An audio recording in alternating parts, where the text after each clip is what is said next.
to in our library of information for information sharing into the future on weed remote sensing. So thank you, Jane. I'm Hilary Cherry. I'm with the New South Wales National Parks and Wildlife Service in the Environment Department in New South Wales in Australia. And we have a range of people joining us today from all over the world. The community practice is now, I think, over 180 members. So hopefully we'll be welcoming quite a few of those members today.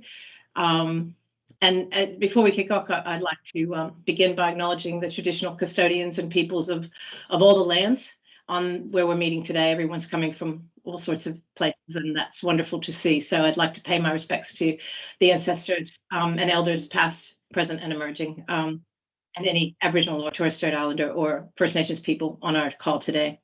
Thanks everybody for joining.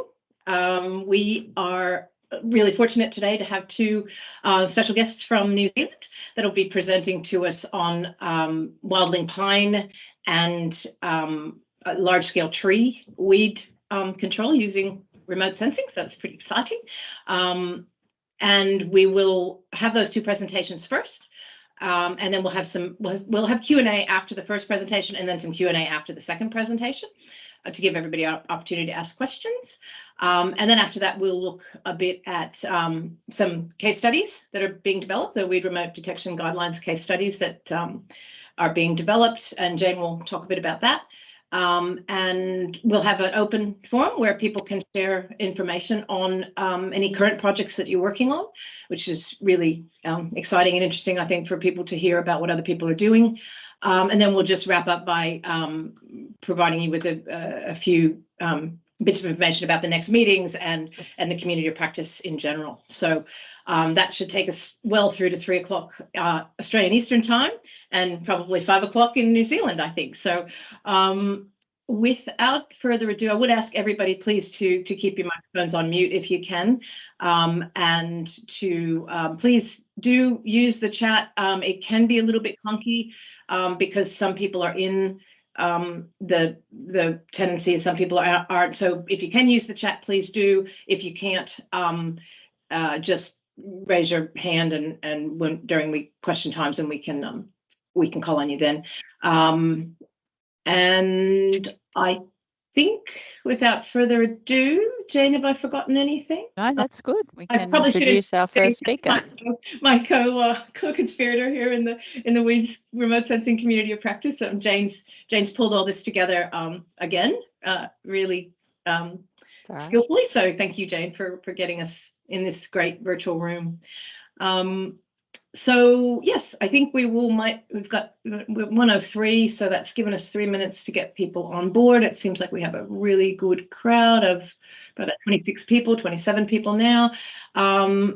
We might hand over to Terry. So Terry Green, I'll introduce Terry from the Department of Conservation in New Zealand. And Terry's going to talk to us about delineating wildling pine infestations and the detection and geolocation of small trees. Terry, would you like to share your screen? That would be awesome.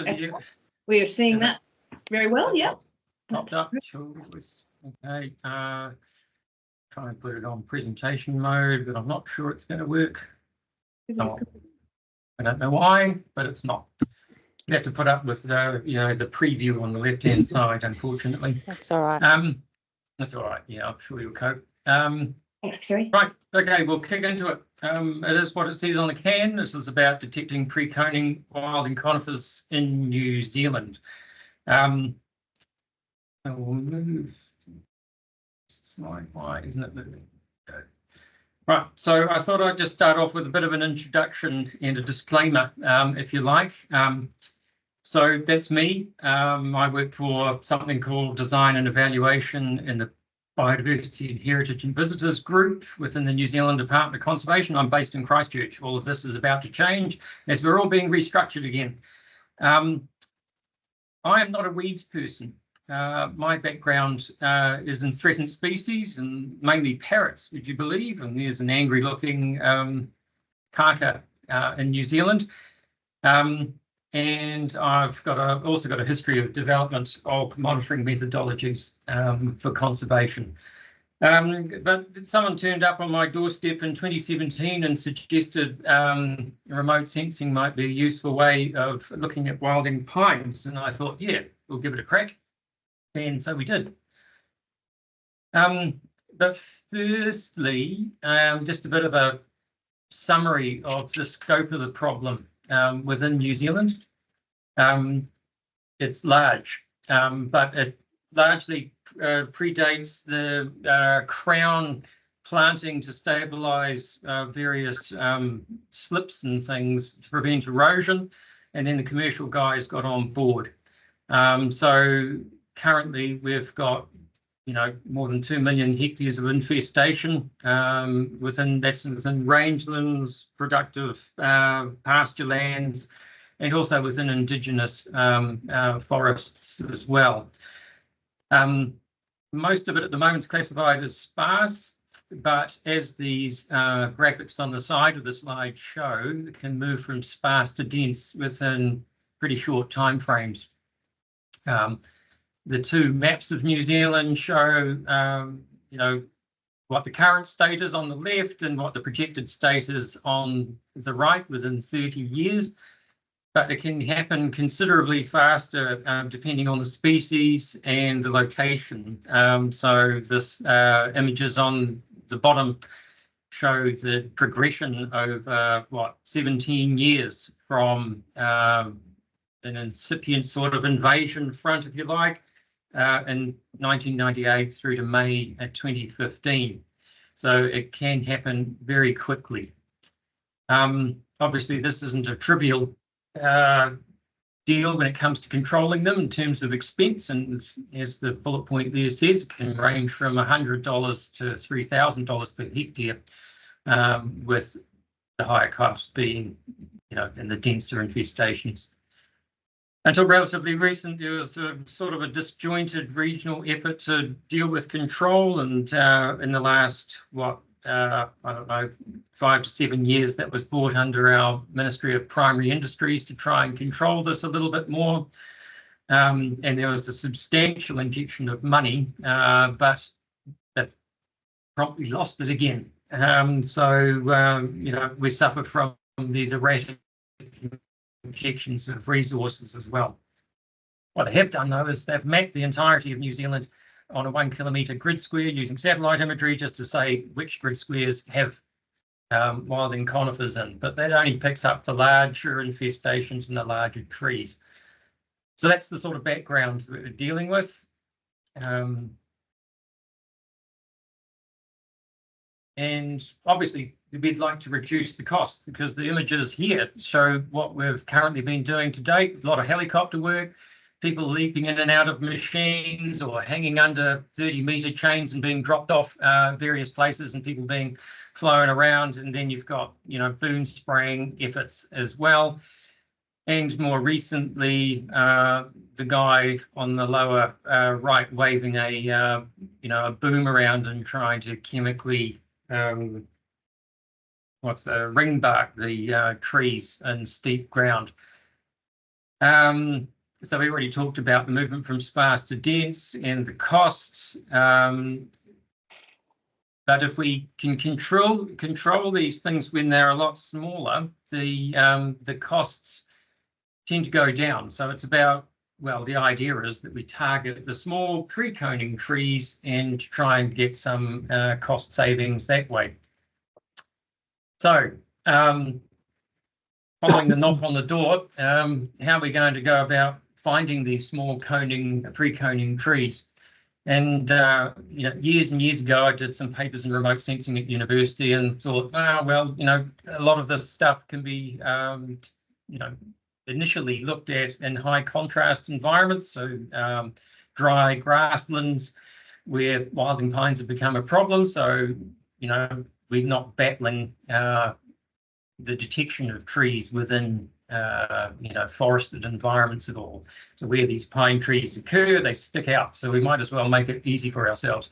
So I basically found a willing pilot, ripped all of his seats out, opened up the floor and started bunging in various cameras and sensors, and picked an area that we flight planned using a bit of software that was made in Australia, including the hardware too, the Specterra high rams, but a kit there as well comes from WA. Flew our aircraft over to where we thought would be a good place to start and started flying flight lines at various heights, and we basically settled on 2,200 feet AGL. So that gave us a 6 centimetre RGB product, and the high rams gear was giving us 20 centimetres.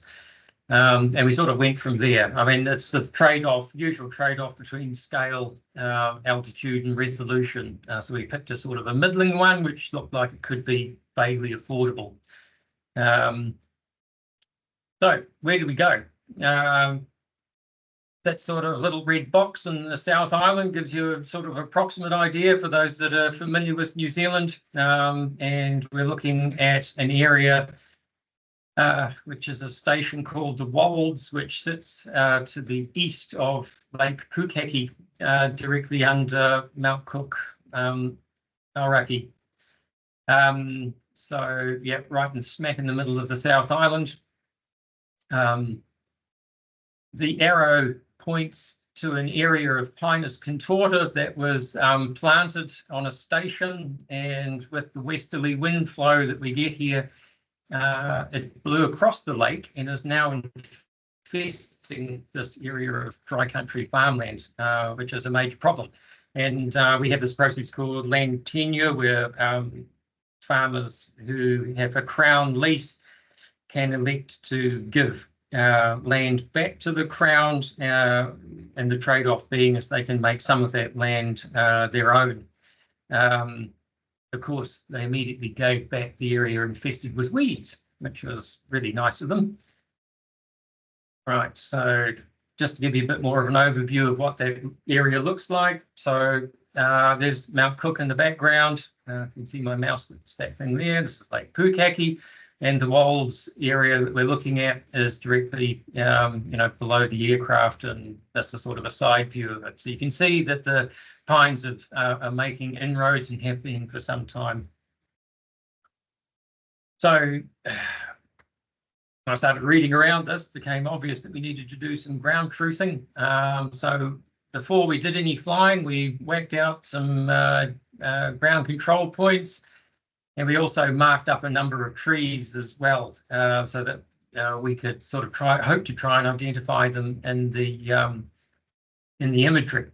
Putting out this sort of stuff on the ground, we're using core flute squares, coloured in different colours, is a bit problematic sometimes. We found immediately that stuff was being blown away by winds. We had to secure them quite well. And we've also had instances with cows eating them. So, choosing the correct materials is advisable. So this is sort of what it looked like. GCPs like this, black and white core flute, and then the orange pieces of core flute that we put on the ground pointing at target pine trees, which we measured. And this is sort of the results we got. So that's a classified image looking at a group of pine trees. The green stuff is the trees themselves, and the red cone shapes are the shadows that are being cast, which is quite convenient because they, helps identify things, and shadows can be quite useful. But the classifications are quite accurate. I guess we weren't particularly surprised about that, given the contrast between the trees and the grassland. And the graphs on the right sort of show you the size of trees that we were able to detect. So between 30 and 40 centimetres is probably what we can get in ideal conditions. That's the diameter of the tree as you're looking down on the top of it. And the addition of the infrared band to the RGB band improved that markedly. So that sort of summarises that 90% detection of trees in the 30 to 39 centimetre bracket, compared to 65% for the RGB alone. and that increased dramatically as you go up in size classes, trees. So we did some sort of back of the envelope calculations about cost, and it appears that you know, if you go out hunting for trees using this sort of thing compared to what used to happen, which was people got in helicopters and sort of barreled around all over the place looking for trees, it's about a factor of 10 less expensive than that. Obviously, using a fixed wing is a major saving. And we also calculated that we could find these smaller trees, that the return rate for control would drop from every 2 years to a 3-year interval, which also saves you some cash. The other thing that we immediately found as well is issues around the spatial accuracy and image resolution, and the spatially accurate training data is crucial to this.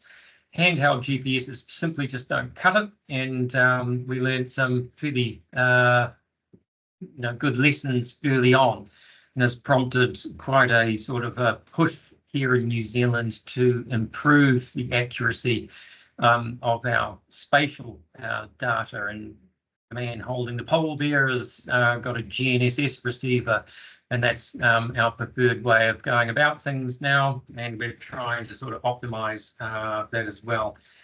You also have to optimize the resolution at which you wish to detect things. So, different species, cone at different ages, and you may have to detect smaller trees for some species where they're the dominant infestation than others, and you really do need to tune your resolution and your flight heights and everything depending on what you're targeting.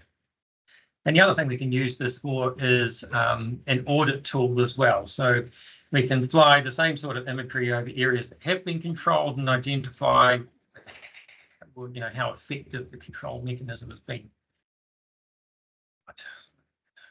No one likes counting pine trees in hundreds and hundreds of images, though. So we thought that's a pretty dumbass way of going about things.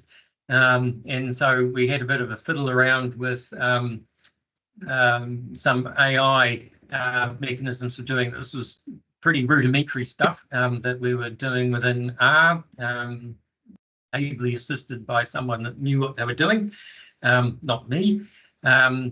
And it certainly appears that artificial intelligence pipelines do quite a good job. But again, I point out that this is in a high contrast environment, and you need a pile of really good training data, and hence the spatial accuracy thing as well. So there's the pipeline we used on the side. This has been improved and expanded on over the last couple of years. So the initial area that we tried was a small area of 320 odd hectares. And on the back of that, we decided, well, why not go larger? And MPI and a bunch of other organisations thought that was a good idea as well. And this is an image of Molesworth Station, which is, well, I think it still is the largest station in New Zealand. I can't remember the size of it, but it's hundreds of thousands of hectares anyway.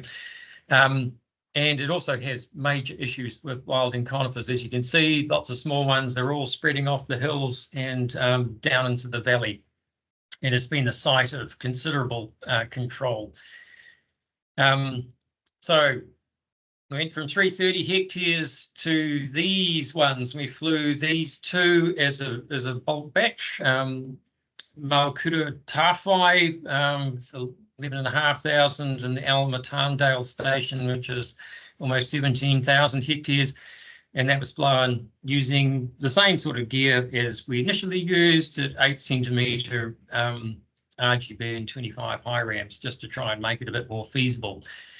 The picture down below is another example of an infestation that occurred within 20 years on a river terrace, and the big grey area in the middle is a trial control area.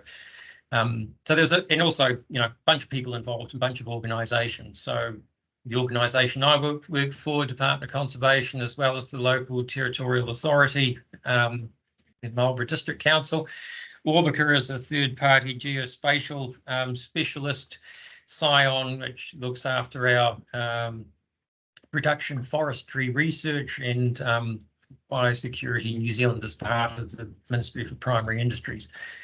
So we had to go at this, produced some whacking great mosaics, and had to go at trying to classify out pine trees. And amongst all of this, the technology improved somewhat, and the guys we were using for the flying decided there was some money to be had in this, and so they purchased some phase 1 cameras, and these are paired cameras. One of them is an RGB, one of them is an infrared camera, and they're pixel registered against one another. And we did some trials with those, and this background image is that same image that we had in the prior slide, and the grey trees are the ones that had been controlled. And as you can see, from an audit perspective, the area that was controlled wasn't that well controlled. So whatever they did in there didn't kill all of the trees.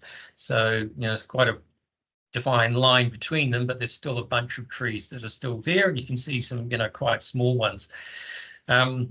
These cameras improved our resolution markedly, and the whole thing sort of shifted towards these cameras now and what we can do with them. And I'll stop the tumbleweed, we'll get to that. So bigger scales, better cameras. We're starting to move into lower contrast mixed environments where you've got pine trees as part of, regenerating indigenous forests and scrublands. So it's not just nice brown grassland, as a background. We've ramped up our game with the ground truthing, as I mentioned, with the spatial accuracy of the data that we're collecting, and involving a bunch of collaborators, and this includes the sort of commercial guys that have substantially more money than we can throw at this. And here we were thinking things were going quite well until the tumbleweed started blowing through, and things have gone incredibly quiet for the last 2 years. And I think this is a result of budget cuts, staff changes, the usual fiasco that happens with government departments as budgets change and staff changes. So I'm frantically running around at the moment trying to find out what is going on, because at least I view this as a valuable tool that we should be using and trying to incorporate, into our toolbox to try and prevent incipient infestations becoming much, much bigger issues. So, acknowledgements. Just like to thank these guys for all their efforts up until a couple of years ago at least. Hopefully we can sort of kick things off again soon. Particularly, I also like to thank Rowan, who did a lot of the AI stuff. And you can't say anything about wilding pine control in New Zealand without acknowledging a huge number of volunteers and community groups that continue to do the business and continue to go into the backcountry and cut these things down wherever they find them. So that'll do me. There you go, Hilary. Oh, that's wonderful. Thank you very much, Terry. That was really great presentation and really interesting information. It really lovely to see those collaborations and how you need to sustain those long-term collaborations, both internal, external, over time to get this work going. Opening up the floor now to any questions for Terry, and I think I just saw a hand go up there. Did I? Sorry. No, that was just me trying to get my clapping hands working. Sorry. Did anyone have any questions or comments for Terry? Just give everybody a chance to find the buttons if anybody does. Yeah, I should point out that this stuff's all being published in an internal report as well. So, if anyone's interested, they can have a look at the details of what we did. That's great. Would that be something that could be shared, or? Sure, it's just a departmental sort of internal reporty thing, but there's a link that can be accessed externally, I think. Sure. Okay. Well, we can add that to the community practice library. Tony, got a question? Yeah, thank you. Good presentation. I'm just interested in what you were saying about the spatial accuracy of the ground truthing is critical. Do you have, sorry, Jane, are you pointing at me? No, I was saying No? the same thing. Do you have a an estimate of what sort of accuracy you need compared to the size of the target you're looking at? Like obviously you're looking at, targets that are what, 40, 50 centimeters across, and what sort of accuracy did you need to get that training going? Yeah, well, we initially started off with handheld GPSs, and we were getting 5 or 6 meters, which is useless because when we, tried to sort of, mash together the imagery with our ground truthing data, it just didn't compute, and we were having to take guesses. So I reckon you're aiming at less than 1 meter of accuracy, really, to be able to have confidence that what you're looking at is on the ground is what you're looking at in the imagery. This all depends on the environment, though, doesn't it? So if you've got wide open spaces, that's one thing. If you're dealing with closed canopies, that's something else completely. If you're dealing with topography, that's another thing that gets fired into this. So it's not easy. There's no such thing as a free lunch in physics, unfortunately, and you get a hiding. So this is why I guess we started off picking the eyes out of something which is relatively straightforward. Thank you. Thanks, Jane. Thanks, Terry. Yeah, I just really loved that presentation, not only because I love New Zealand, but because of the great work you're doing. I'm just interested to know. Pine trees. Oh, I'll come over and help. I'm just interested a bit more on what Tony was saying about your GNSS accuracy. Do you guys have a cause net in New Zealand? Yeah, we certainly do.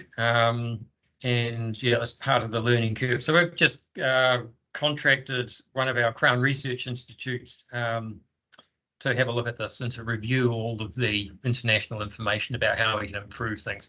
And so they've come away and given us a bunch of recommendations for hardware, as well as how we correct, for error, or as much as we can correct for it, using core stations and Southpan and all of these things which are coming online. Yeah. Yes, I think that's something that we've been learning in our project, and doing. If we did this again, that's probably what I would look at investigating a bit further, I suppose, is the fact that the cause networks can give you, and I'm not an expert at this at all, so forgive me if I'm speaking a bit out of turn, but from what they go down to centimetre accuracy, which you can link to. So I didn't know if they had the same thing in New Zealand. So sounds like they do.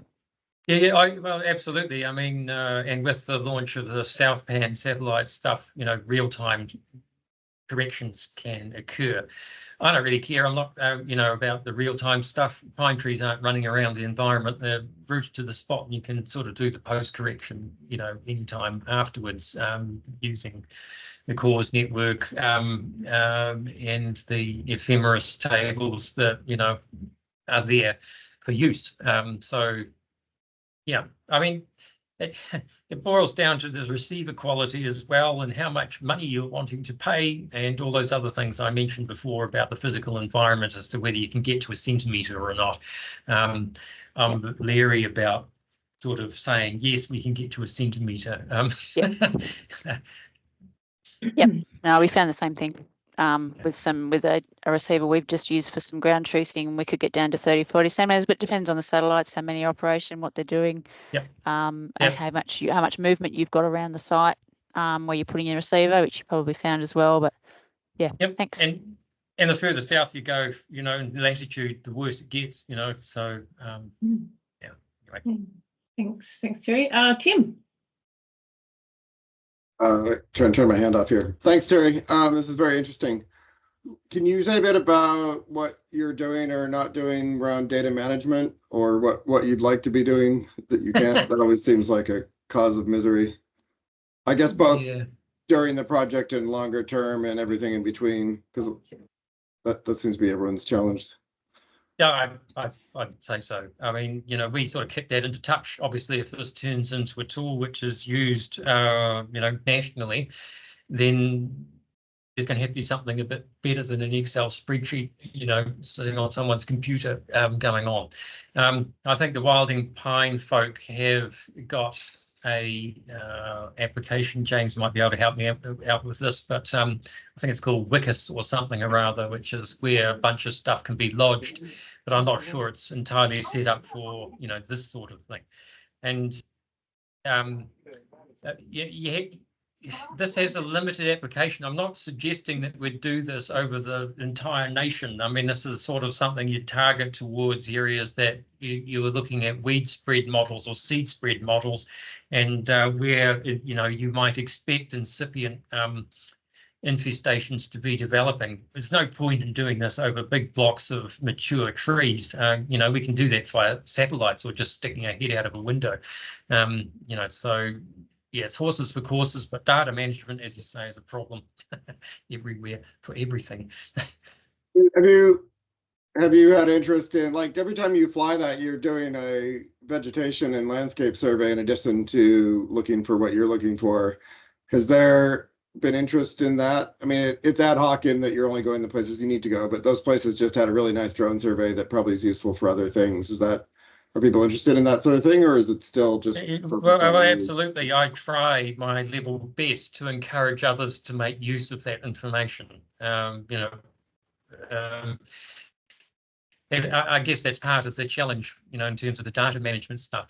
Lodging this imagery so that people can find it and use it and not reinvent the wheel and fly it again is an ongoing challenge. And I've sat in, you know, rooms in Wellington with lots of other government agencies, and they all say that's the big thing. And there's nothing in New Zealand about, you know, some big data cube that's sitting there. You guys, I think, are a bit further ahead on that one, but you know, we're dragging the chain a bit. Thanks. No, I think everyone's struggling with that. Thanks, Timothy. We have one more question from Carlos, and then we might move on to our next presentation. Carlos. I just was thinking of a couple of things. One was, just to highlight the importance, and I really appreciate the way that you use ground control points. I think that's definitely the way to go. And regarding the comment about cores, using cores, it probably sometimes is not always applicable, especially when you go out to like far remote areas. The number of stations are there that give you corrections in real time. It drastically reduces. So I think that's where highlighting the use of ground control points is really good. And yeah, the way that I see the ground control points used in this project, that's really good to see. And the other thing, the question that I had was, did you have any trouble finding mounts for the aircraft, and did you have any restrictions? Like in Australia, we have CASA, who's the Aviation Regulation Authority. In New Zealand, did you have any issues with that? And did you find any mounts that were sort of like already commercially available? There's a tricky one. The aircraft we use, which is a Cessna 180, they have apertures in the floor pan of the aircraft. So you rip the carpets up, and you can pull off the piece of metal that covers the hole in it. And we just mounted our camera into that. Because the camera was inside the airframe, we didn't need to involve the Civil Aviation Authority. If you're going to mount anything outside the aircraft on, you know, wing spars or hanging off the bottom, then that's when it becomes problematic. So no, we didn't have any problems with that regard. What the aircraft company's done now is that because things have got more complicated, they've actually got a fiberglass cargo pod, which has been certified by CAA and is commercially available.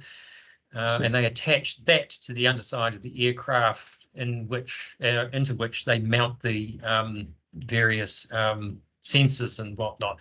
So there's a lot more room to drill a lot more holes in that, and to have, you know, a bunch of sensors. As far as the mounts go, we made our own to start with. Some cunning people that knew how to, you know, weld bits of stainless steel and aluminium, you know, sort of produced something which was adequate. But I'm not quite sure what the phase 1 gear is using. I think they might have, you know, a mounting system that they purchased. Oh, perfect. Thanks for that, Terry. Thanks, everybody. I might just close that there. I know there's a comment in the chat from Katie, and Katie, we might get to that, address that after we have the next presentation. We have a little more time to chat. So with that, thank you very much again, Terry. That was really interesting and good Sure. conversation. We might move on to our next New Zealand speaker from New Zealand, James Griffith. And James is from the Department of Conservation as well in New Zealand. And James is going to talk to us today about application of ALS LiDAR and an aerial inkjet printer to large-scale weed control. So over to you, James. Kia ora tātou. Can you hear me and can you see my screen? Yes, we can. Thank you. Yeah, so like Terry, I'm a scientist for the Department of Conservation. I don't fiddle around with parrots as much as Terry does, but do quite a bit of spatial modelling and have done quite a bit of research on weeds in the past. And as part of that work, we investigated the use of aerial LiDAR data for describing the architecture of a willow population, and then looked into using the surfaces or the grid files derived from those LiDAR data to guide the application of herbicides, so the right volumes and were applied in the right places. So my focus has principally been on Salix cinerea or grey willow, which is also a problem in Australia, but is probably applicable to most large tree weeds. Grey willow, I don't know what it looks like in Australia because I haven't had a good look around, but in New Zealand it forms these large contiguous monospecific populations that can dominate large wetland areas. In this case, the Rao Arm on the Whangamarino wetland, which is a Ramsar site just north of Hamilton in the North Island of New Zealand. Let's see if I can actually change my slide. Yes, good. We're particularly concerned about this willow species because both sexes were introduced to New Zealand, unlike some of the other species.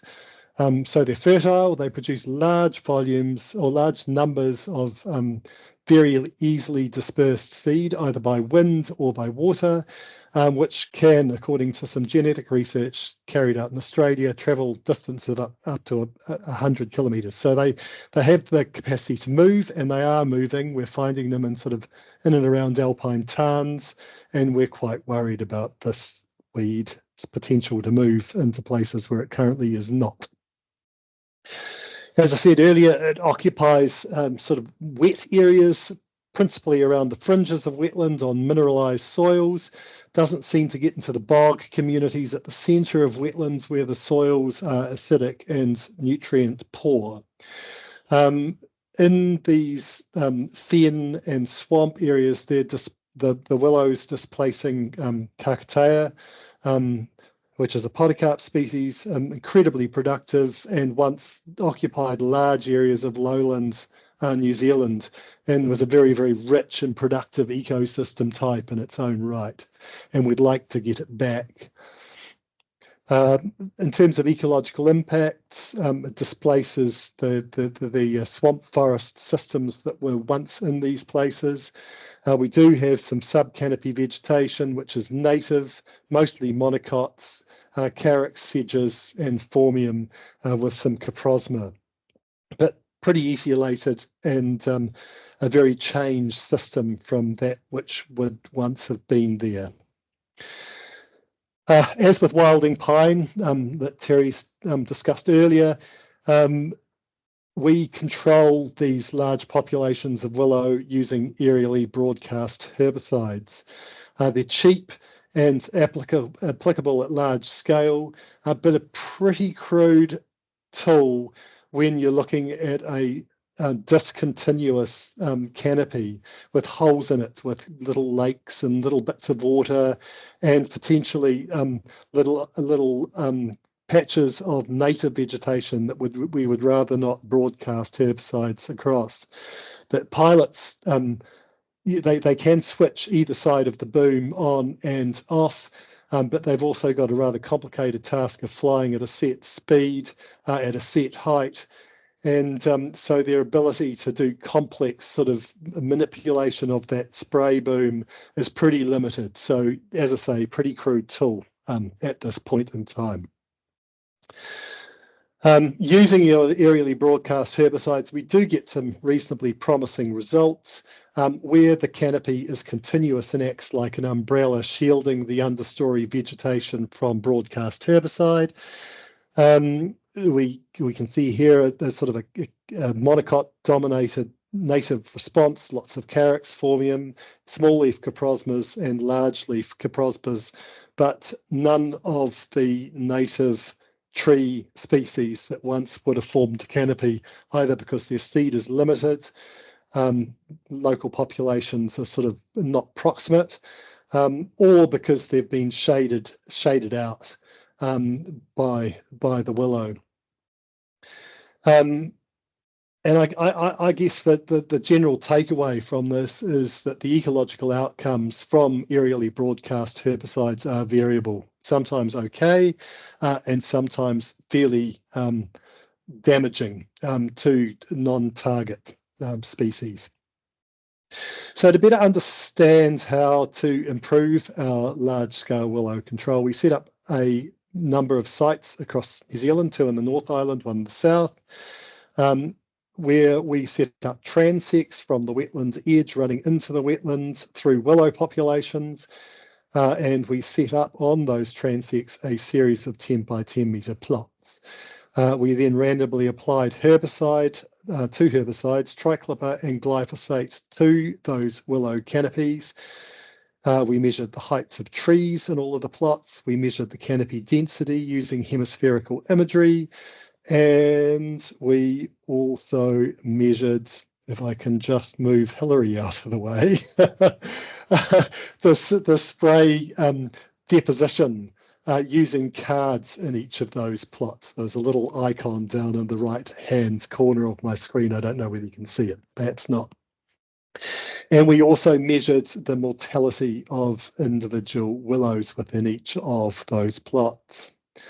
Now, what we found was that both triclopyr and glyphosate, the 2 herbicides we applied, killed many of the willow, but not all. Just as we saw with wilding pines, there were individuals left behind, which would then have produced seed and recolonized the sites potentially quite quickly.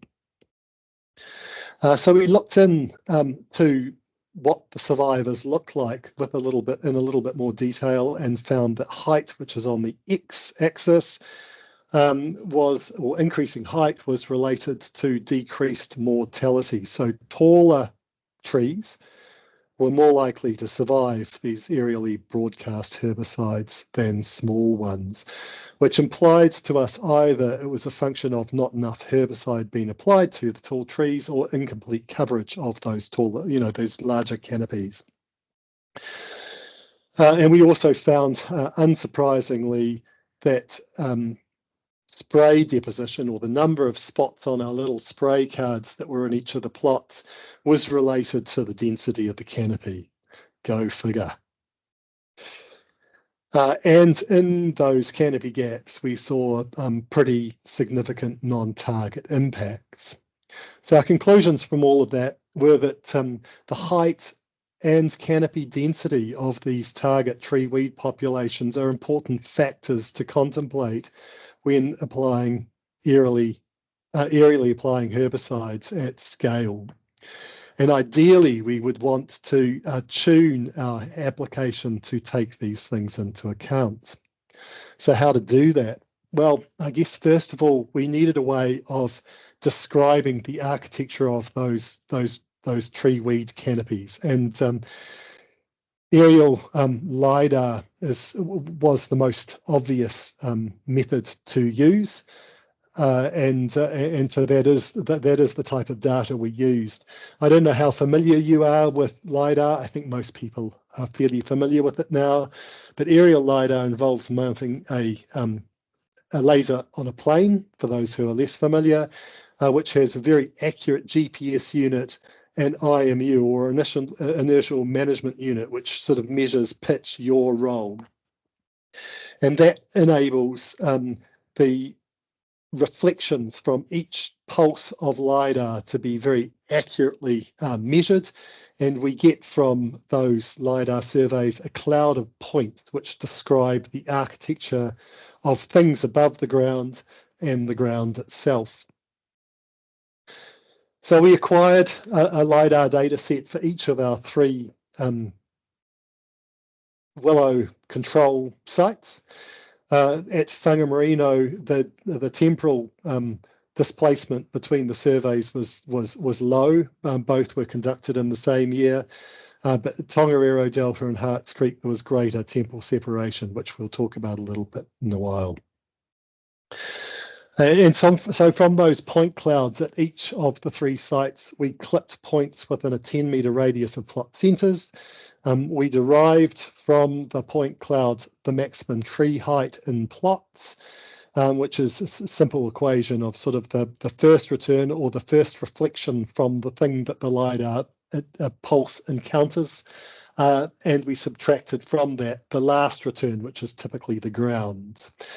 And we also derived from those LiDAR points a measure of canopy density, which is basically the ratio of reflections from things 1.35 metres above the ground or the canopy as a proportion of all returns, all LiDAR returns. We then paired those LiDAR-derived metrics with tree height, canopy density, and sprayfall data recorded from the ground, and looked at the relationships between those things, and we found them to be very tight. So on the x-axis, we've got maximum tree height derived from LiDAR data and related to maximum tree height as measured on the ground using an inclinometer. And you can see that the relationships are pretty good, particularly for those sites where there was least displacement, temporal displacement between the ground and the LiDAR survey. Ditto for canopy density measures as derived from LiDAR versus leaf area index derived from hemispherical photography.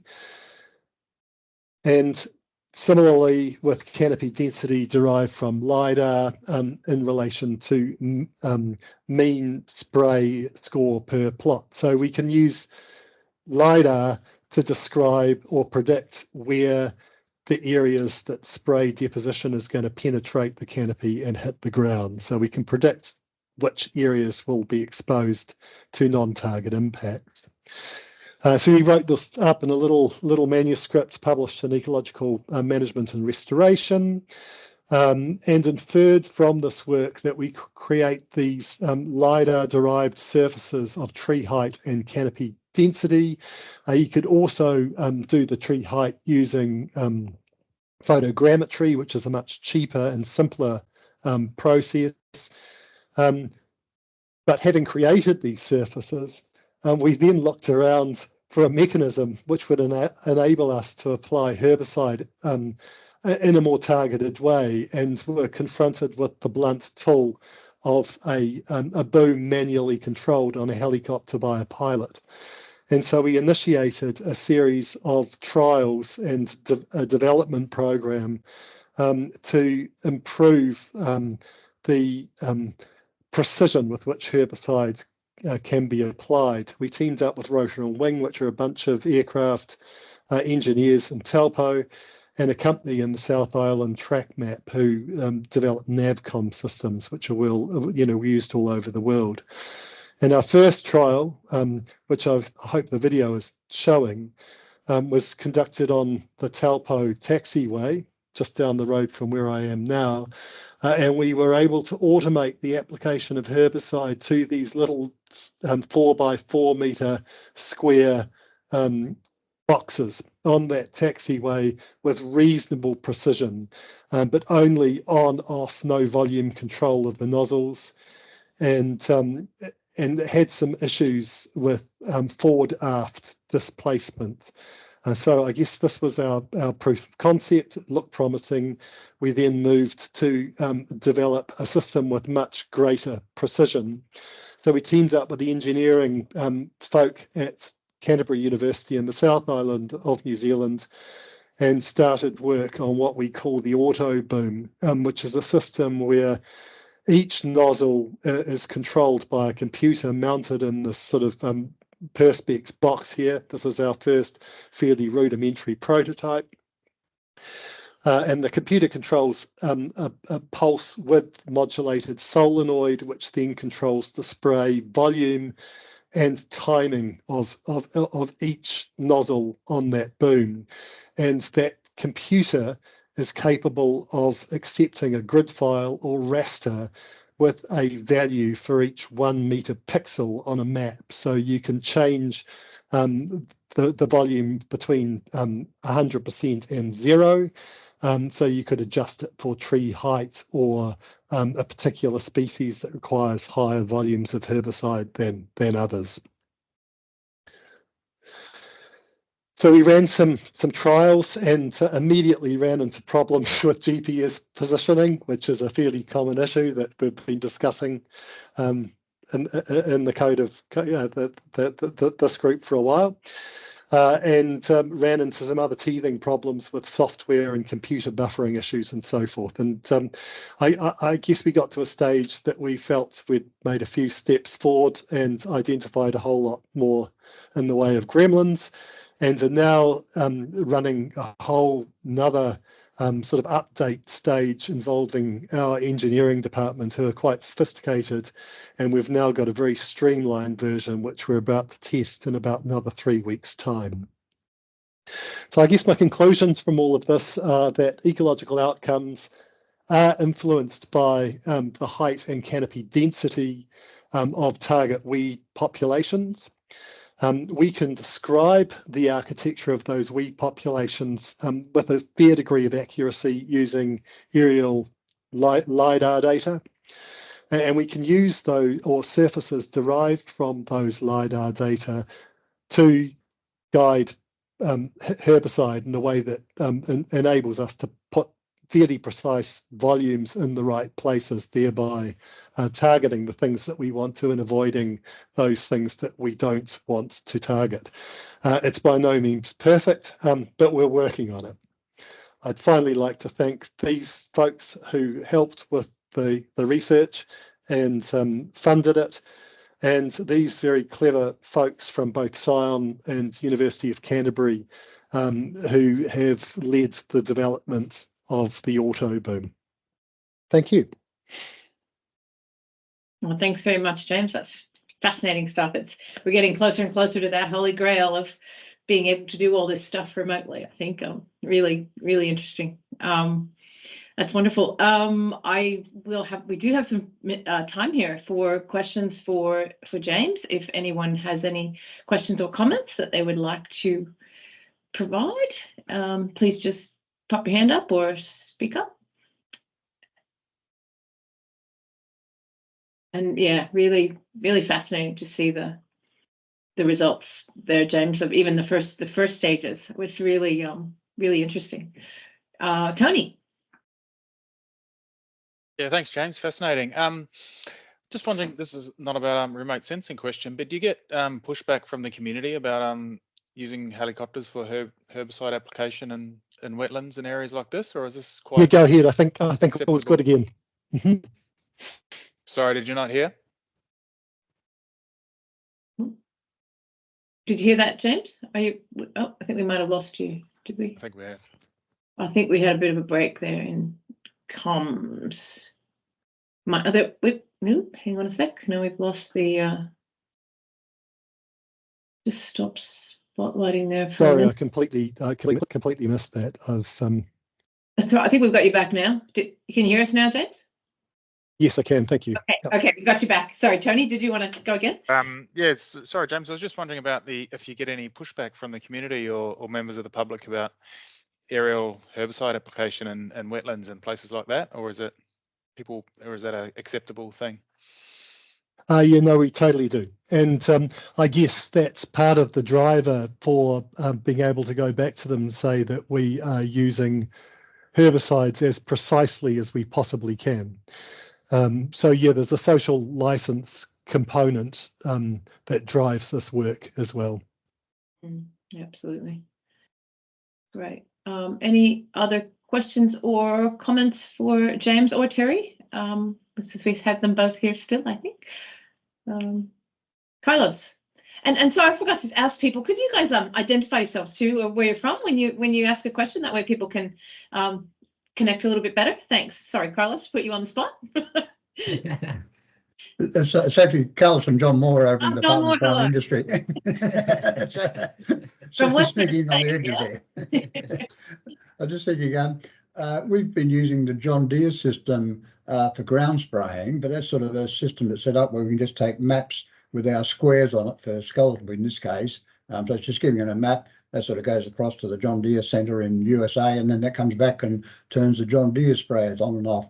I was wondering whether there's some of those systems that are actually set up for ground spraying that couldn't be reasonably easily converted to an aerial system, as well as sort of both people have invented the wheels from either side, and whether there's not a method where we can just pinch some of that John Deere or Case or Croplands sort of auto spraying type stuff that's very well developed for the ground systems, and let's put it onto an aircraft. Have you looked into anything like that?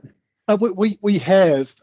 One of the issues is that your helicopter's typically flying at 30 or 40 knots. And so the speed at which the nozzles and the computer and the GPS system have to function are way, way, way faster than a tractor plodding along at about 10 kilometers an hour. And there's a weight issue too, so it all has to be built bespoke for an aircraft. But the principle is more or less identical. In Western Australia, we drive at 30 or 40 kilometres an hour with our sprayers. The speed's not really a problem to us. It's not a ground to cover, yeah. Oh, thanks, guys. Right, any other questions or comments or thoughts on Terry or James's presentation? I might actually just pop back to the chat if there aren't any other. Katie had a comment in the chat about being interested in hearing from an expert in the land survey field on how to connect a drone to MLID/equivalent. Katie, I might just let you ask that question. It's more of a, oh, hi, I'm Katie. I'm from Lanarkshire, Australia. Might start off with that. It's more of maybe something that we could delve into a bit more, because I know a lot of us are at different levels of expertise in how we're starting to do this or are doing this, and across the different areas across the world and country. And I'm coming across issues where I'm remote, I don't have internet access, I don't have mobile access, I'm too far away from the core system to tap into cores, and how I use or am able to understand land surveying to a better understanding so that I can actually get this information accurately and still be able to use it remotely. Jane, please. I only speak about this because my husband works for Spatial New South Wales, and he's a surveyor. So contact Spatial New South Wales. They have a site, I can put it up here on the chat, which is not only about cores, but they can, if you give them a call, they could probably talk to you about your needs specifically, particularly about the surveying. There we go. There you go. It's in the chat there. Thank you. They have a customer service line. And they've got some information, probably more specific for agricultural mapping. You can, other people may have some comments there, but that's from my experience. Carlos and thank Phil you. and others. Phil, have. Yeah. Comment? Okay. Phil and then Carlos, yeah. Yeah, I was just wanting to ask James, obviously helicopters are good at larger scale, but have you tried to work the other way with drones? We operate spray drones, and I've been I always get the questions about, well, why can't we do what you're doing, you know? And to some extent, if we can get the data accurate enough, the drone can be precise enough to just, you know, go and spray at, you know, a very precise location, which I think would, you know, be better suited to maybe more sensitive areas or where you've got you know, issues with helicopters or whatever, because helicopters can carry a lot more and cover a lot larger area. But is there any work being done with drones and spray drones for the same purposes? Yeah, there is. Scion's got a program where they're developing a drone swarm, where they have a series of drones, maybe 20, and they sort of operate like a conveyor belt, getting topped up, and they go off and they find a target and spray it as you describe. I guess, as you've said, your payloads are limited, and so as soon as you start to scale up, you run into limitations of at least the sort of battery-powered drones. Petrol-powered drones can go quite a bit further and carry bigger payloads. I guess it's just tailoring your approach to the density of the target population. So if it's scattered individuals, drones are probably, or an individual targeting system is probably better. If it's a scattered discontinuous canopy, then maybe the auto boom comes into its own. Can also be mounted on a smaller platform too, of course. And then when you get a contiguous canopy at large scale, you just aerially broadcast herbicides over the entire thing without having to fear overly much negative impact on things you're trying to avoid spraying. Yeah. So it's absolutely a horses for courses game. Yes. Yeah. Yeah, thanks. Carlos and John. Yeah, no, I just wanted to address Katie's question also, compliment Jane's answer, and more specifically with MLIT, we use MLIT a fair bit, and we found it really useful. So if you're within a course covered area, you can connect the MLIT, like create your account, connect the MLIT to your course correction account. And then from that, you can connect a couple of the DJI drones are compatible with MLIT.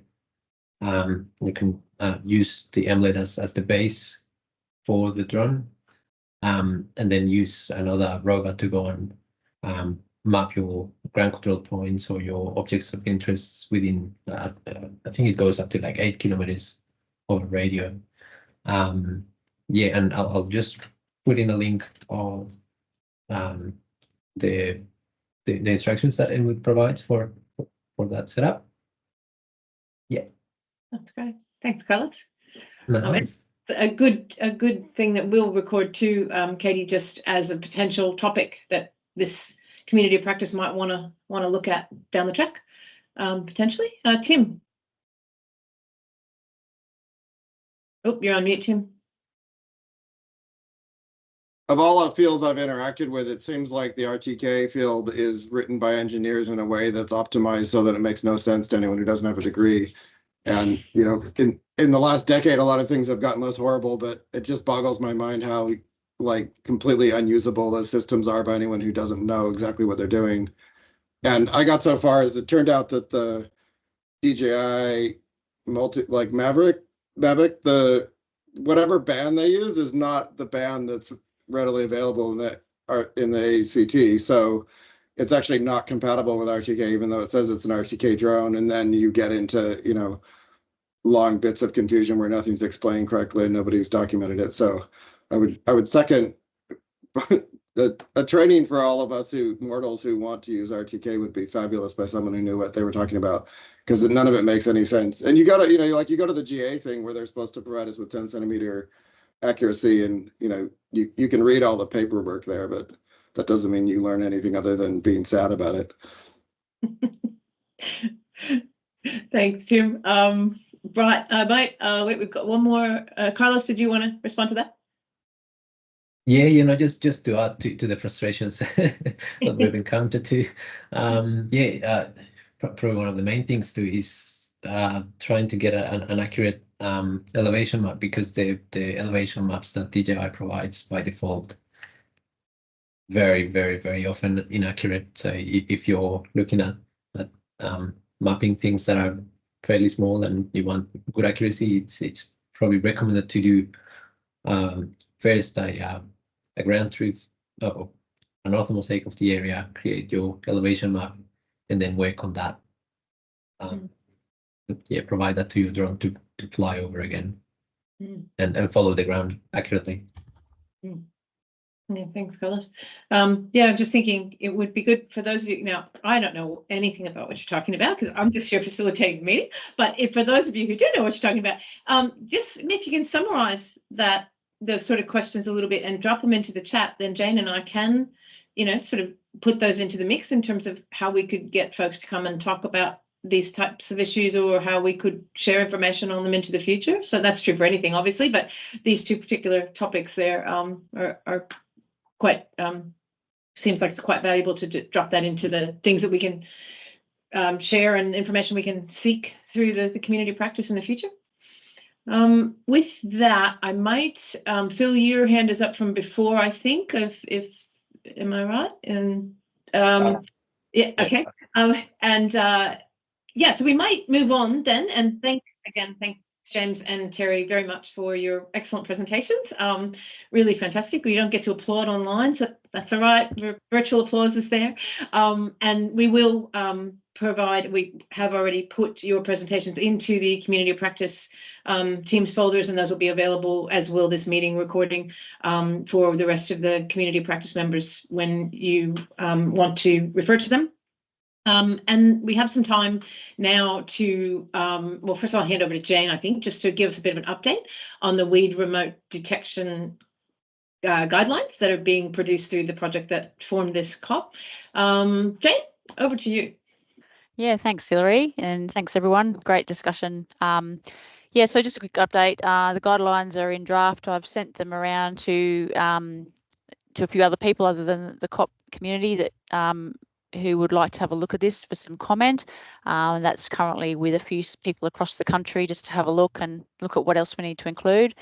And I might be in touch with a couple of people just about the topic that we've just talked about, whether we need a bit more information in there. I've put some links in the guidelines to this sort of topic, but I feel like there might need to be some more discussion. So as Hilary said, these are sort of some of the things that we can include in there. The only thing I wanted to say in this little section was one of the things we're trying to put into the guidelines, as I've mentioned in a previous meeting, is the current projects that people are working in as case studies. I'm just going to quickly share my screen to show you, and I've got all this already in our links for this community practice. There's a little document, a one-pager here that I've put. In a minute, I'll show you where it is on the team. It's a one-pager. If you would like to showcase your work in terms of what you're doing, that we could actually put up onto our website. We're going to try and create little pages using this as a template for information on what's happening across the COP. So I'm not, if we get 100 of them, I'm not sure we can put all 100, but we might pick a select few, or we might only get 10 and we can put all 10 up. But that's essentially what issues are you having prior to using weed detection, what are your challenges, what are the outcomes, what are the benefits, and you can put in an image or two, or a short video link or something if you want to showcase what you're doing. I'll quickly just show you where that is on the COP team so that you can find it. Just give me one sec. I have to change screens here. That's why it's files. Okay, sharing now.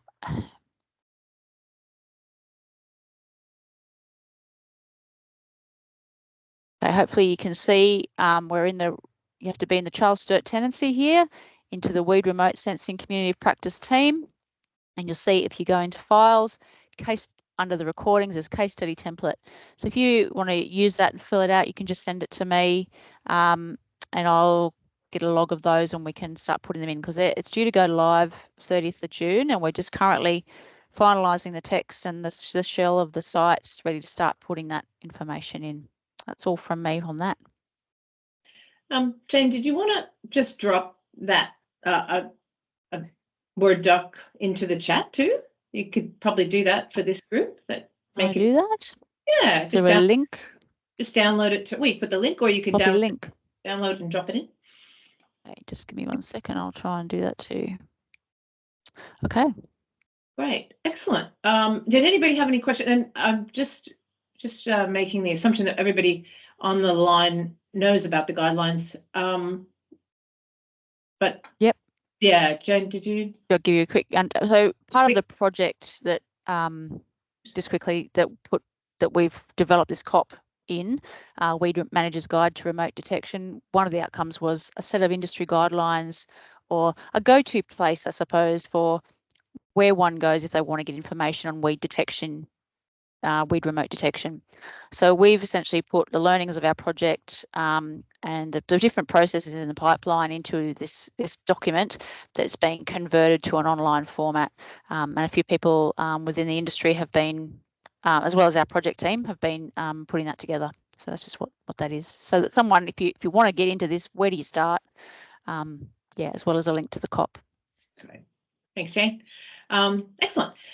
So the next thing that we have on the agenda is there's an opportunity here for anyone on the line to bring up any topics that current projects that you might be working on, that you might want to vet some questions with the group, or just let people know about a new or existing project that you're working on, any particular challenges, anything like that. It's a bit of a an open forum. Open forum, yeah, that's right. Did anybody want to, or an update that you might have provided information to the COP before about some of the things you're working on? Maybe something exciting that's happened in a project, or any new developments that have come through. This is one of those times where you need to have a Dorothy Dix, Jane. I think we're going to need we got a bit of anybody have any exciting or not exciting, challenging things in the world of weed remote detection that that you've come across over the last few months since our last meeting? Carlos and John. We're back. Yeah, no, so yeah, we've been we did discuss from about a year ago about doing annotations on a GIS system on the drone imagery that we've collected. And yeah, since then, we did find that they're really useful for an initial data set. So if you have overlapping photos from a drone and you have sort of like a plant or a number of plants within those photos, it's good to have them overlapped, especially like the ground truthing photos, have them overlapped in a GIS system for marking them and verify what you're marking and marking it precisely.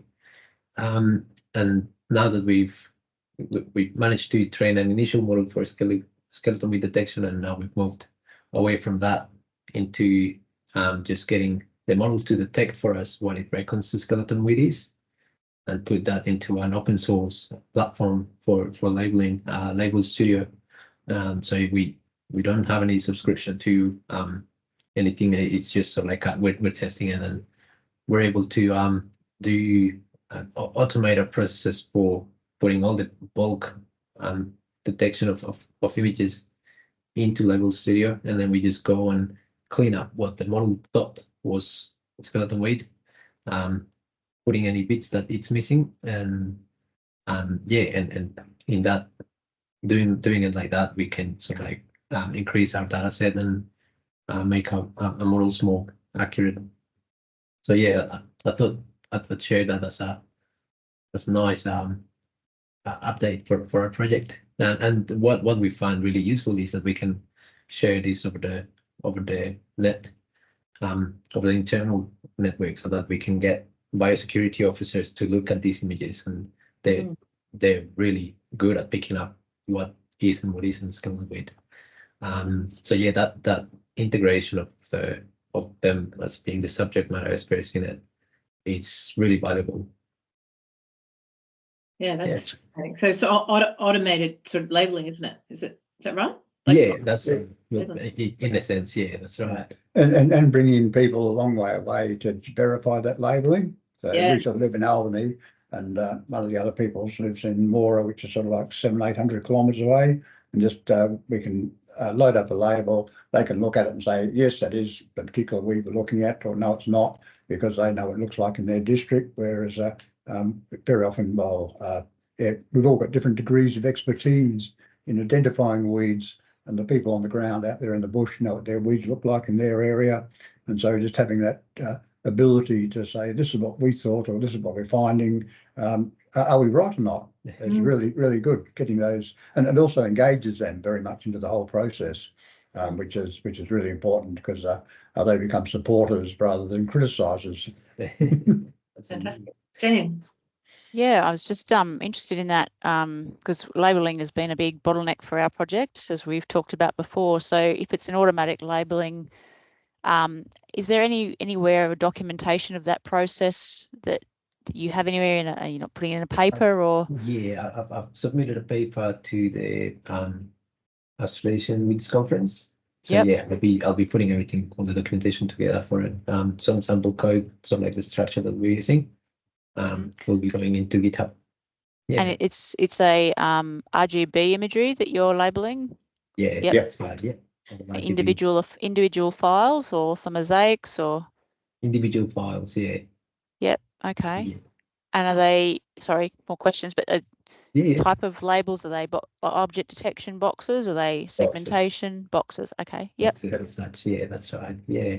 Okay, cool. Yeah, we've seen some, we're still having, because the skeleton weed is so skinny and wiry, we're still having a bit of trouble with working with boxes. So eventually we probably will look into moving into other orientated boxes to just capture the stems alone, or segmentation. But yeah, that'll be into the future. So Carlos basically takes 1 million images and trains it down to a couple of hundred, which we then give to the field officers to have a look at. So they're not being overwhelmed by millions of images with nothing in them. We give them the ones that are most likely to have a skeleton weed in them, and then they look at it and say yay or nay. So they're looking at a very filtered data set coming back to them. And then whatever they reckon that it should be worth looking at in the ground, they can pick what they want to look at, and then that goes into field maps into a tablet. Then they can go into field and verify individually each detection. And if they're not sure, they've got a GPS, so they can drive out to the paddock and have a look themselves and take a photo with a phone and go and say, oh, no, it's not, look at this. Yeah. Because they're only sort of a couple of kilometres away from the plant, whereas we're sort of several or a day's driving away from the plants. Yeah, sure. It's that pipeline, that process is really key. If you want to write anything to the guidelines to that, I know you've already done that, Carlos, but if that is such a bottleneck, and it would be great to, just to, if whatever you're happy to share, of course, I know you're trying to publish that into a conference, but if you want to add something, I encourage you to do that. Absolutely, You're very valuable. Sorry, Helen. Absolutely, I'll have a look into that. Yeah, we're happy to share everything. Great. Oh, Helen, you're mute. Sorry, Helen from New South Wales National Parks and Wildlife Service. Just a little bit kind of leading on from Carlos, and certainly just going off my brain at the moment. Leading on in terms of drones, I guess we now have some funding internally for staff to be trained up in drone operation, which is great. And I guess weed detection will be one of the things that we'll certainly be pushing internally to start using ourselves. We do have drones within our Park Air section, but that is still a cost often internally to use that process to engage them. And I guess the challenges is what I'm thinking of is, although this is great and we're moving towards this sort of technology for weed detection, weed control, is that it's likely that the drone operators that we have won't be necessarily dedicated drone operators. There'll be another task that existing staff do on top of their normal job. So the challenge of the time that it taken for drone operation, and also from what Carlos was saying, if you've got someone to analyse the data for you, there's still someone. It's all great to go and capture data, but usually someone has to then analyse the data and make sense of it, and then turn that into something practical. Like, okay, this is where that may then need ground truthing. So there's still, I guess, a lot. It's great, but there's still a lot of work involved.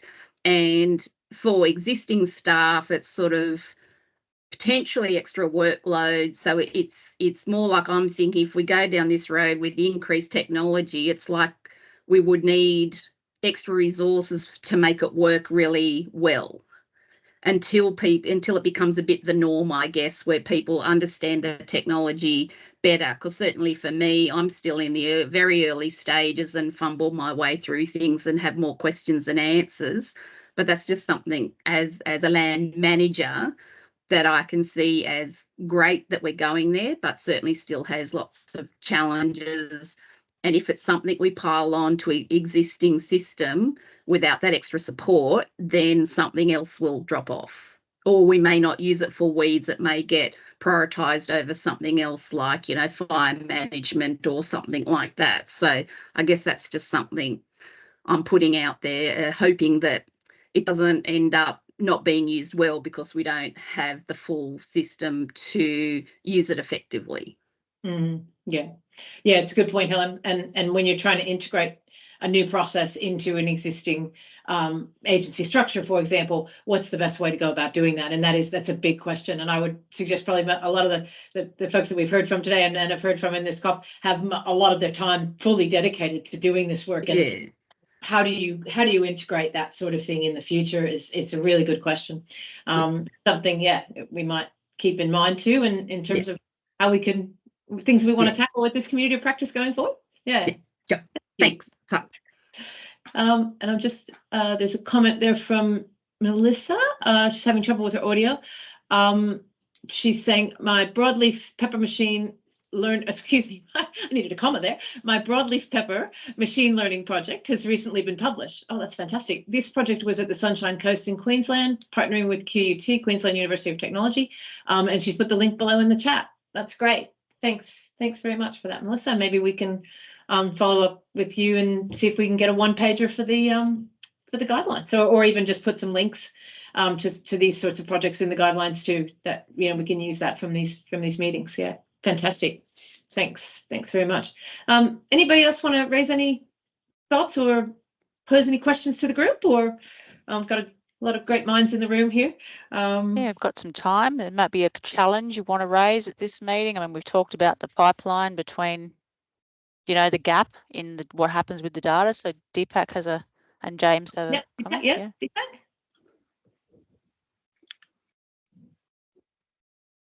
Oh, I'm not sure if my camera is working. Oh, okay, there you go.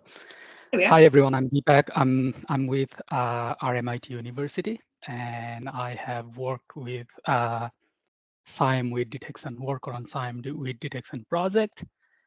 I'm currently at the stage where we are trying to upscale from drone to a aircraft-based detection, and we're trying to test the models that we developed on a drone-based project and trying to test how that will work on an aircraft-based detection.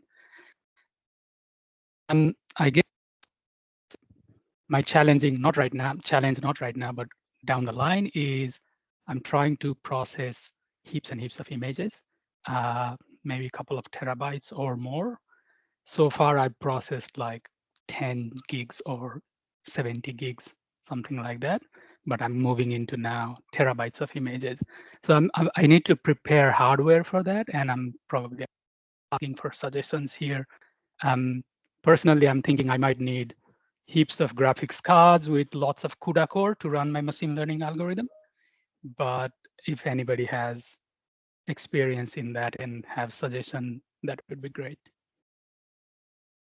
Yeah, Deepak, I can jump in there. I've got some colleagues who are analysing camera trap data for stoats and rats, Yes. but they're analysing hundreds of thousands of images, and they have a very sophisticated setup using a very big graphics card. Yeah. So I could put them in touch, or you in touch with them, if that would be helpful. That would be great, James. Thank you very much. Yes. Excellent. And Carlos, did you, John, want to respond to that one, or is it a new question? Yeah, no, that's right. Yeah, processing lots of imagery. We're doing that at the moment, and I would recommend. Yeah, we've gone with one GPU that's got lots of RAM capacity in it, an A100. When we were using the several GPU, or like a computer with a couple of GPUs, the open source libraries that are out there for training, we found that it's a little bit more complex to set them up to work on scattered training. Yep. It's certainly possible, but yeah, as personally, we've gone with one GPU with lots of RAM capacity, and yeah, we are sort of like in the same process of going from drone trials to aerial detection of rubber mine. Yeah. Wow. Yeah, so that's gonna be yeah, it's gonna be interesting, and I found yeah, the presentation on the pines quite interesting as well, because yeah, that's where we want to move towards, but from drone trials in the Kimberley, in the rangelands, where like the scale is so important to try and cover. Yeah, so I'll be in touch to see what. Okay, yeah, please, let's be in touch, and we can send you this. We can send you the specs of the computer we use, which is a good starting point. Oh yeah, that would be good. Yeah. My problem is not so much in training, because I've already trained the model. My problem is probably application of the model into new images. There's going to be heaps and heaps of images. And I also want to figure out, I guess, currently I'm running on my computer that doesn't have any graphics card, and I can run like, I don't know, 10 gig a day. And I want to, I guess, in order to upscale, understand what the churn rate would be once we, I guess, upgrade to those hardwares or that we're talking about. Yeah, let's catch up somewhere separate, and then we can chat about it. Just going to make a comment on Kelly's training up the pilots. You're probably better off with a few good pilots rather than thousands of really poor ones, because it's not only flying, it's also getting the camera right and getting the GPS right. So it's sort of a three-way thing between the GPSing, knowing where you are, how high you are, the camera you've got and the resolutions you've got, and then the drone flying itself. And so we've sort of had commercial guys doing the flying of most of our stuff, because they're very good at getting good images regularly all the time.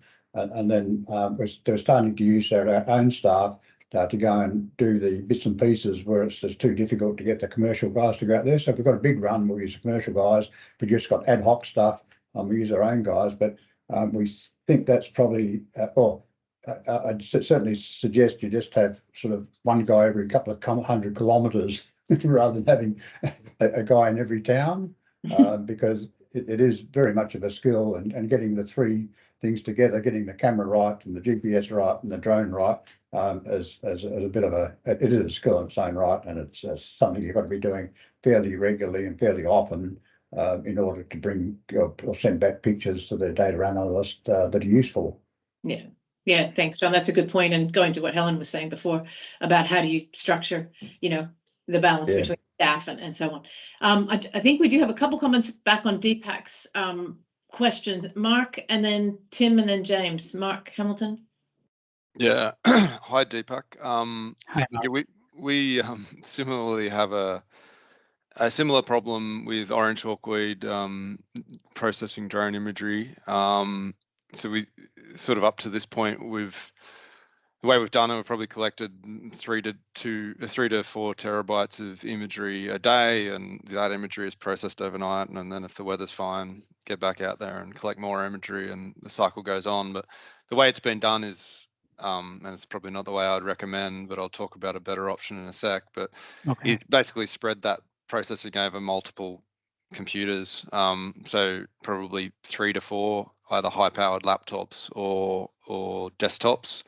And just run the code locally, and usually it would, I think, so they've all got GPUs, and the processing is done via the GPU, and that would sort of, a terabyte of imagery might take sort of 6 to 8 hours, I think, Okay. with the hardware we had. But we're moving towards using so that was done with our contractor, but using a internal high-powered computing infrastructure, which is essentially, I can send you some information on it, but we're essentially in the New South Wales Environment Department, and they've got various computing nodes, one of which has like an 80 gig graphics processing unit.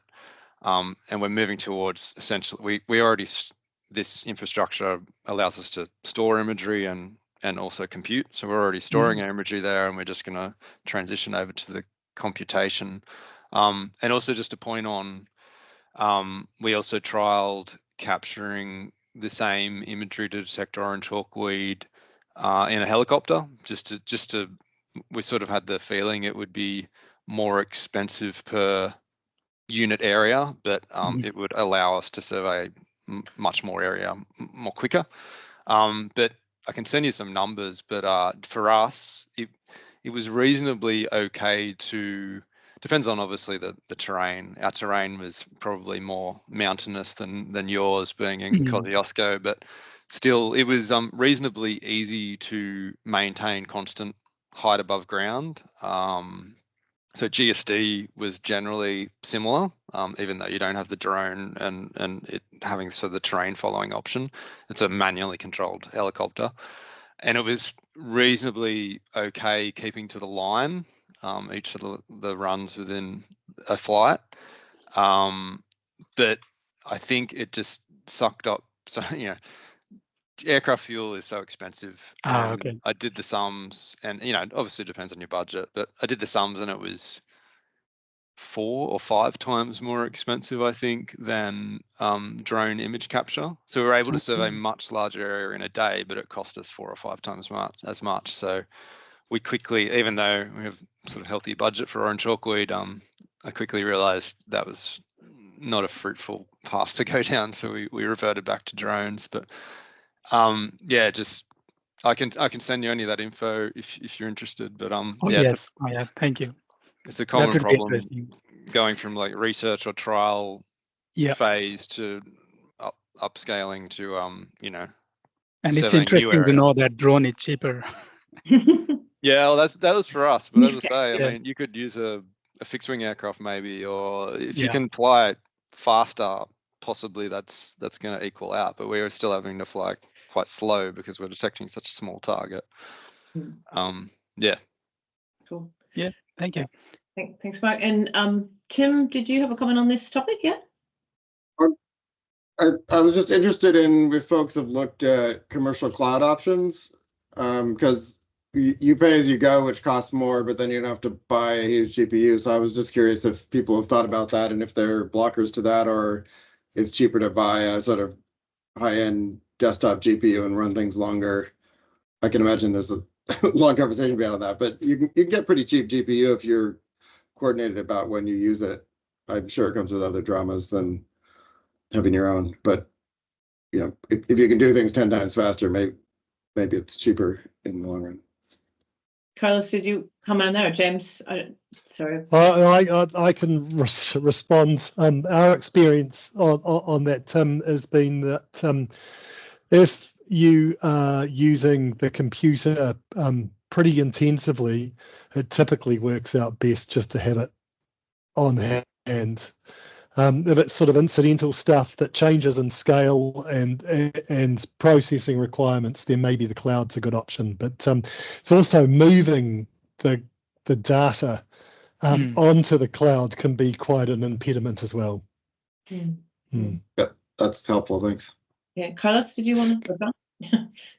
Yeah, I absolutely want to echo James's observation, and we tested training one of our models with, I think it was like $75 worth of Google Cloud credits, and we got to, out of 300 epochs, we got to 80 epochs, and we ran out of credits.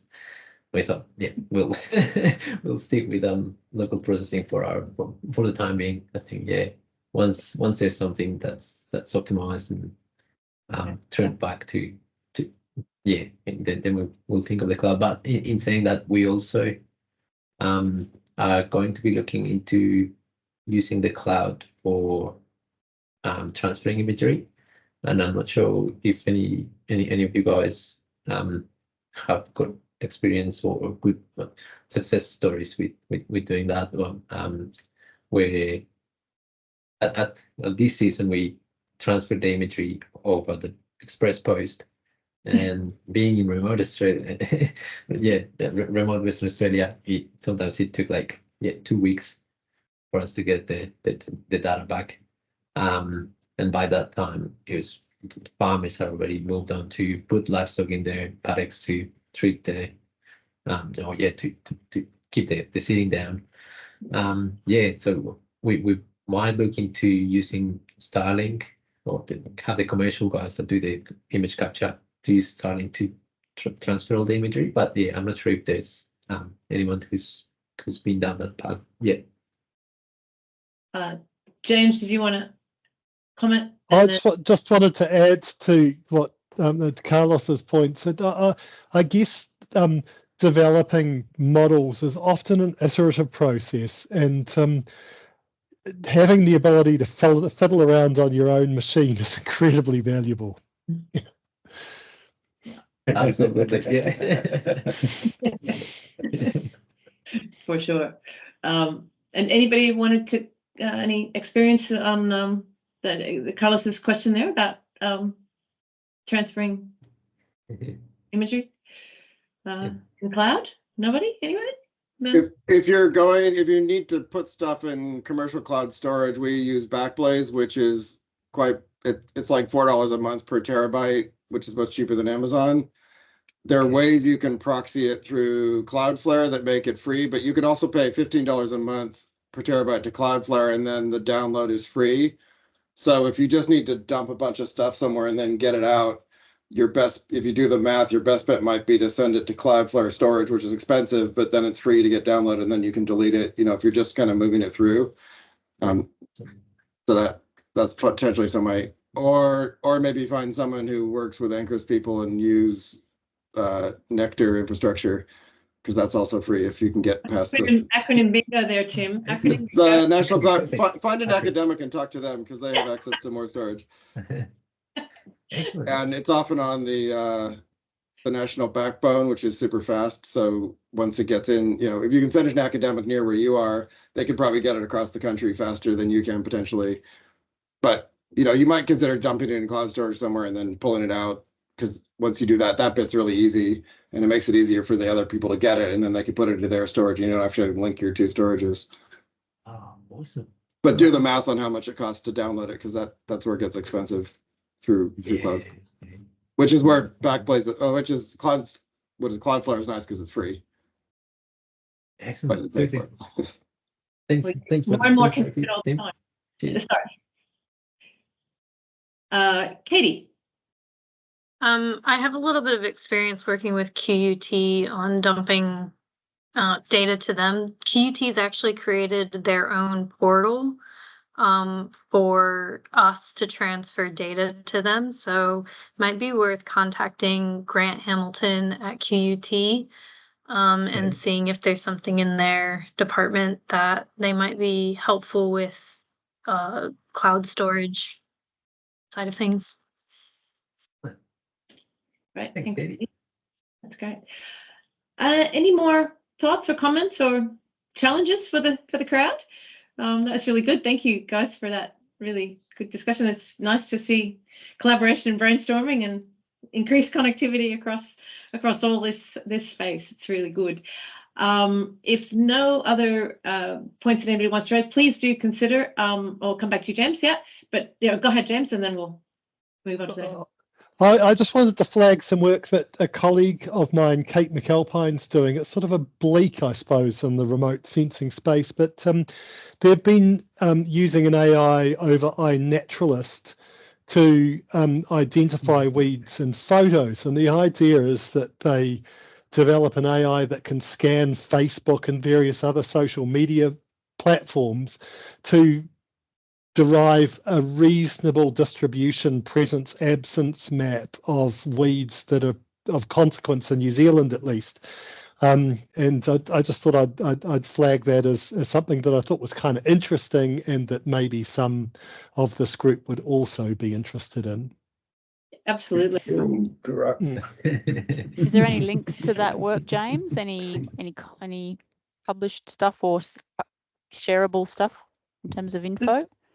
It's in its early phases at the moment, but what I can do is get Kate to write a synopsis and share it. So I'll do that.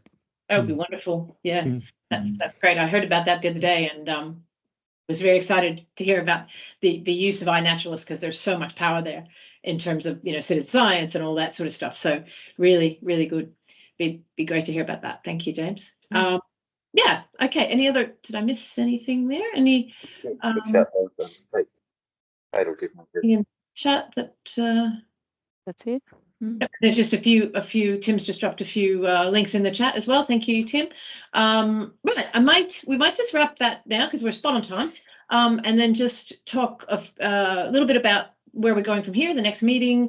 Jane, I might hand over to you for that. Yeah. And then we can have any last. Oh, yep. Sure.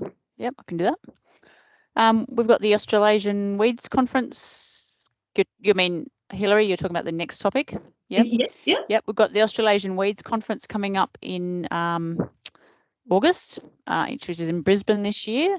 Hilary and I will be there presenting the outcomes of this project that this COP is associated with, and we're sort of trying to see if we could run a community of practice meeting, face-to-face meeting at that forum. Not sure how successful that will be yet. We're still sort of investigating that with the conference committee, but would be interested in, if people have some topics and we'll be going to that conference that would like to include in a forum for discussion, that Hilary and I can start to craft the structure of that, whether we do breakout groups, whether we do a broader Q&A, or whether we get people in to speak, or people who have got experts in the field who might be in Queensland who could provide some information. We're sort of scoping out how we could structure that. So please let us know, email one of us with that. That's probably the next week. Other than that, we're probably going to look at whether we run another COP meeting online in August or not. It's May, June, July, August. So that would be another quarter. Probably looking at running another online meeting soon after that, I suppose, depending on how that one goes. If we can get it online, we will, but not every conference location has those facilities, and it can get a bit clunky. So we'll see. But certainly if you've got a topic you'd like seen talked about, pass it on through, and we can consider that for one of the topics coming up in terms of getting a presenter. Yeah, that's great. Thanks, Jane. And if anybody has any, if anybody is, Carlos, you mentioned already that you guys have put in a paper for the Australasian Weeds Conference. So if anybody else is doing that or has done that, we can hopefully connect and maybe bring that into if we can organise the community practice meeting as part of the conference, that'd be good. And if not, into the next meeting for people that can't make it to the conference, we could potentially highlight papers of interest from the conference at our next COP meeting. Fantastic. Any thoughts? Jane, if not, we'll let you keep going. I'll keep going. Yep. where we're up to. Yeah, so I suppose what Hilary and I are trying to do, this project finishes in June, on the 30th of June, that this COP's associated with, and we're then, you know, not doing this project anymore, obviously. So we have a governance team associated with this COP who is involved in looking at new topics, getting presenters, doing all the admin behind the scenes. And Hilary and I are going to hand over some of the leadership of that to them. If any of you would like to join that governance group, we've got about 5 or so active people who make most meetings, but a couple sort of come in and out. We'd love some more helpers, just more heads in the room. We sort of meet before each community of practice meeting to either plan the next one, talk through the issues that we need to do. One of the key things of that is how to host this community of practice more long term. I mean, Teams works for now, and we may end up staying with that, but host, you know, but whether it goes on to a more national sort of site, or we're going to potentially need some funding to fund people's time to run this. It's such a great community. We're also wanting to do this to keep it going and not allow it to die, and we certainly won't be doing that, but we do all get busy with other work, and so if we can allocate time in people's workloads and there's some funds associated with that, that would make running the COP a lot easier. And it's not a huge job, but yeah, it's hard on 1 or 2 or 3 people, so we're sort of trying to share the load and there's less work to do.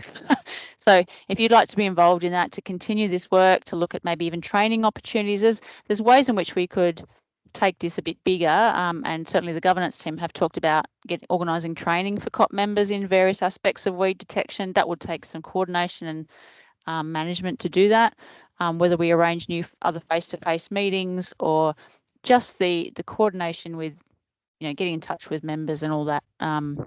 Yeah, please let us know. And also to promote the membership of the COP in your networks. Let people know that this is happening. All you'd need to do is give them probably our email address at this stage. We'll probably work out another way as we go forward, but that's probably because it's all about signing up to Teams at the moment. I just give them my email address, and I'll just keep adding people until we come up with a better solution, and we would advertise that to you all then as to new sign-up processes. But yeah, try and let people know we're trying to grow this internationally as well. If you've got international networks, people who are doing great work overseas, I'd like to try and get some of our, other than our great New Zealand people. It's been great to hear about another country today, which is very cool. So I think if we could get, you know, people from our Inner Mongolia team, or a UK or Ireland, or Israel. There's a lot of work going on in Israel at the moment in this space for weed detection. Although, you know, with things going on there, that's, you know, I don't know what part of Israel, but I've heard that there's a fair bit going on over there in weed detection, or other areas of the world. Be good to know. I think that's probably all I'd say about that at the moment, that point. Yeah, just trying to promote it more. Yeah, no, thanks, Jane. That's really, really useful. And I think everybody's, you know, there's just fantastic comments. I'm just watching the great comments and ideas and information sharing going on in the chat here. So yeah, thanks everybody for that. And really, again, thanks to Terry and James for 2 great presentations on really interesting topics. We are getting close to the end here. We've got a few minutes left if anyone would like to raise any other issues, or please feel free to throw any further ideas into the chat about what you would like to hear about, what you'd like to talk about at these COP meetings, or other areas that beyond what we've heard today, where they're of interest to people. It's all fascinating to me because I don't know much about this field, but that holy grail of, you know, being able to manage our weeds better and remotely is, you know, when more cost effectively, is just it's just pretty enticing. So really good to hear all the great work going on in this area. Another thing I'll just mention, Hilary, is research collaborations. So everyone's doing such great work, and there's probably limited funding around nationally at the moment in terms of this sort of stuff. It's very competitive. Be great if we would look at further projects in this space. So if you're working on a particular species, you're looking for some collaborators, you can either reach out. I don't know if we probably as a governance team need to put together a list of contacts for all members, even just an email address, so people can go, let's connect up. That's one of the foci of this group, was to create places where people can collaborate on new projects and start writing projects before those funding opportunities come out, so that when there's a short window, we've sort of got a few ready to go, if that makes sense. So please, get in touch if you're interested. I haven't got anything going just yet, but I'm keen. If you've got ideas, we can start pulling groups together, because that creates a really strong group to do that. And I know there's probably already that happening in places, but yeah, great point. Yeah, thanks, Jane. Excellent. Yeah, so lots to collaborate on, lots of challenges. Best way to deal with the challenge is collaboration, right? So yeah, awesome. Well, thank you guys again. Really lovely meeting and great info. Keep it all flowing. This meeting is recorded. It will be available in the Teams platform to all of you, including the great chat that has all that information in it. And we will be back in touch soonish, about when we have clarification on what's happening with the Australasian WIS conference and whether we're going to be able to meld a next community practice meeting in with that, or when the next one will be. And hopefully we'll have all of you and more at the next gathering. So with that, I think I might wrap and thank everybody else again and give you an extra 10 minutes of your day. Thanks, everybody. Thanks everybody. Thanks a lot for coming. See ya. Bye. Take care. Thanks. Bye. Bye.